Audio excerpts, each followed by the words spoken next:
श्री राधा माधव की जय, श्री गोविंदाय की जय, रूपा की जय। राधा माधव कुंज बिहारी जय राधा माधव कुंज बिहार। राम राम हरे हरे हरे कृष्णा कृष्ण कृष्णा हरे हरे, हरे राम राम राम हरे हरे। हरे कृष्णा कृष्ण कृष्ण हरे हरे, हरे राम राम राम हरे हरे। আমরা আজকে এসেছি মুদিয়ালির ইসকন মন্দিরে রবিবারের সকালবেলা ভক্তিবেদাম ক্লাসে। চলুন কিছু কীর্তন আর প্রভুর মুখে ভক্তিবেদের কিছু ব্যাখ্যা শুনে নেওয়া যাক। শ্রী গৌরীতায় কি। এই হৃদয়গ্রন্থিটা খুব কঠিন, দেখা যাবে না। আমাদের একজন মহারাজ ক্লাস দিচ্ছিলেন আমাদেরকে, দেখো দরজা খোলা, কাউকে বেঁধে রাখা হয়নি।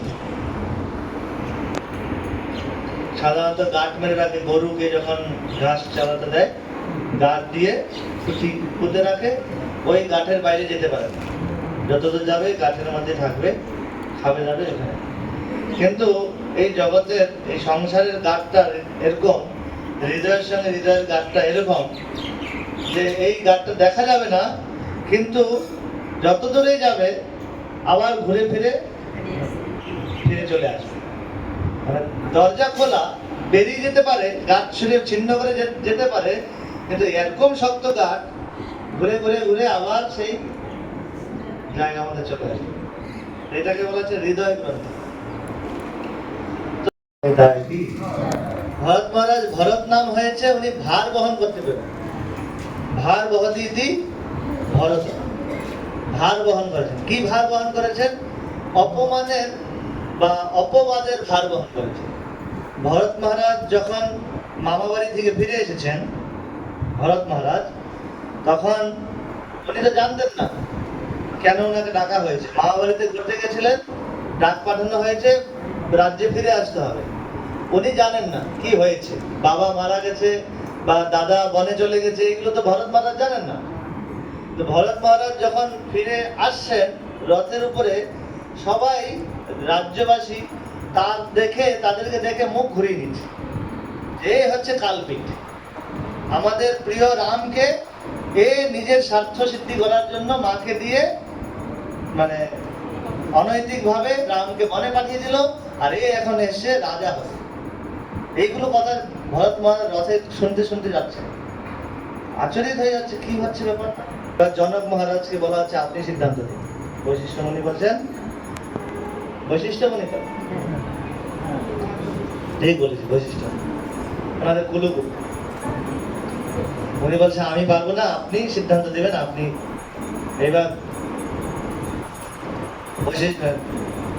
জনক মহারাজ উনি বিদেহী, উনি এই সমস্ত কিছুতে বলেন না কিছুতে, কে নীতি কথা বলছে, কে প্রেমের কথা, কিছু।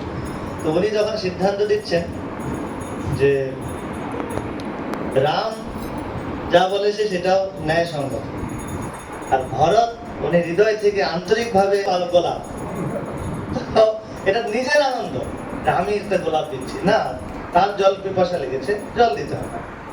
তো ভরত মহারাজকে বলা হয়েছে, ভরত সিদ্ধান্ত হচ্ছে তুমি জয়ী, কিন্তু প্রেম যেহেতু নিঃস্বার্থ হয়, ভীষ্মদেব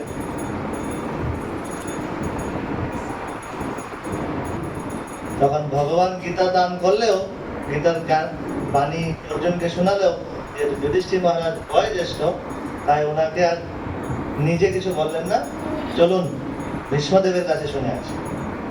ভীষ্মদেব এখনো ওখানে সরসজ্জায় ওই ভীষ্মদেবের কাছে এসেছেন। ভীষ্মদেবের কাছে আসেন, ভগবান ভীষ্মদেবের চরণের সামনে দাঁড়িয়েছিলেন।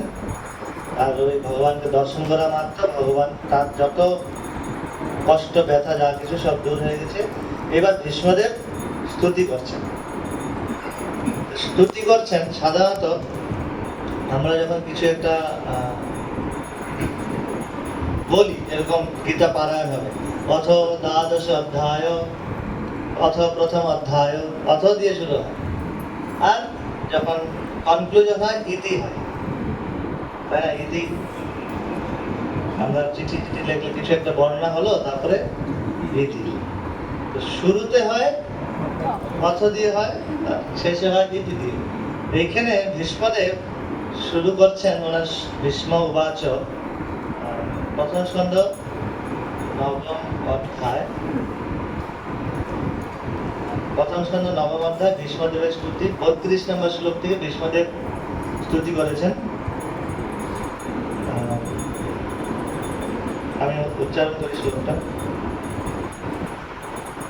শ্রী ভীষ্ম উবাচ ইতিমতিরূপকল্পিতা বিতৃষ্ণা ভগবতি সাত্ততপঙ্গদেবী ভূম্নি।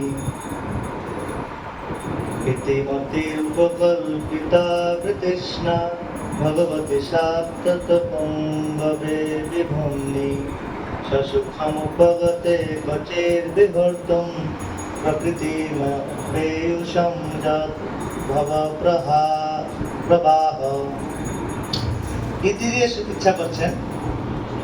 ইতি মানে এইভাবে, মানে এইভাবে এতদিন যা ছিল এখন ইতি, এখন যেন আপনার সেবায় বিনিযুক্ত হন। তিনি সর্বদা আত্মতৃপ্ত, এবং কৃষ্ণের বর্ণনা হচ্ছে তিনি সর্বদা আত্মতৃপ্ত। তিনি কখনো কখনো ভক্ত কুলশ্রেষ্ঠ রূপে, তিনি এই জড়জগতে অবতরণ করে অপ্রাকৃত আনন্দ উপভোগ করেন, যদিও এই জড়জগৎ তার থেকে সৃষ্ট হয়েছে। ভগবানের মহিমা। তো আমি এতদিন যা করেছি তা রীতি, এইবার আমি যেন আপনার রাম হরে রাম রাম রাম হরে। ভক্তিবেদ ক্লাস শেষ হওয়ার পর এরপর ভোগ বিতরণ করা হয়, আর তার পূর্বে করা হয় প্রার্থনা।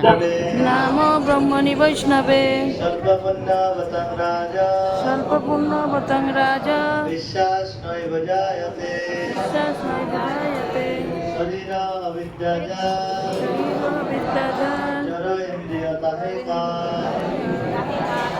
জীবে ফেলে বিষয় সাগরে তার মধ্যে জিভাবতী লোভময় সুদূরমতি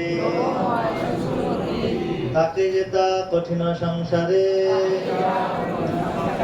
কৃষ্ণ বর দয়াময় হরিবারে জিভা যায় সপ্রসাদ অন্ন দিল ভাই সে অন্ন মৃত পায় রাধা কৃষ্ণ গুণগায় প্রেমে ডাকো শ্রী চৈতন্য নিতাই জয় নিমাই জয় নিতাই জয় শ্রীকৃষ্ণ চৈতন্য প্রভু নিত্যানন্দ শ্রী অদ্বৈত গদাধর শ্রীবাসাদি গৌর ভক্ত বৃন্দ। হরে কৃষ্ণ কৃষ্ণ কৃষ্ণ হরে হরে হরে রাম রাম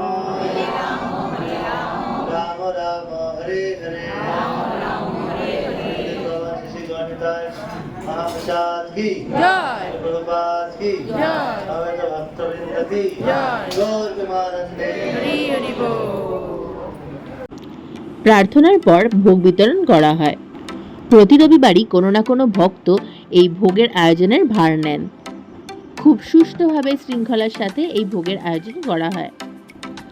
এই দিন ভোগে ছিল ভাত, ডাল, বেগুনি, দুরকম তরকারি, যার মধ্যে একটি ছিল পনিরের, আর একটি ঢেঁড়স আর বিভিন্ন সবজি দিয়ে ছিল তরকারি, তার সাথে পায়েস, চাটনি, পাঁপড়।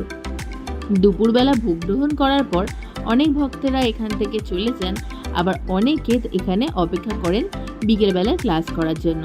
বিকেলবেলা এখানে গীতার ক্লাস হয়। অনেক ভক্তরাই বিকেলবেলা গীতার ক্লাস করে প্রসাদ গ্রহণ করে বাড়ি যান। তবে আপাতত বিশেষ কিছু অসুবিধার কারণে বিকেলের ক্লাসটা আমাদের করা হচ্ছে না। তবে সেটা করা হলে পরে সেটা আপনাদের সাথে অবশ্যই শেয়ার করব। আজকের মতো তবে এটুকুই থাক। দেখা হচ্ছে খুব তাড়াতাড়ি আমাদের পরের ভিডিওতে। সকলে ভালো থাকবেন, সুস্থ থাকবেন, সাবধানে থাকবেন। ভগবান সকলের মঙ্গল করুন। রাধে রাধে।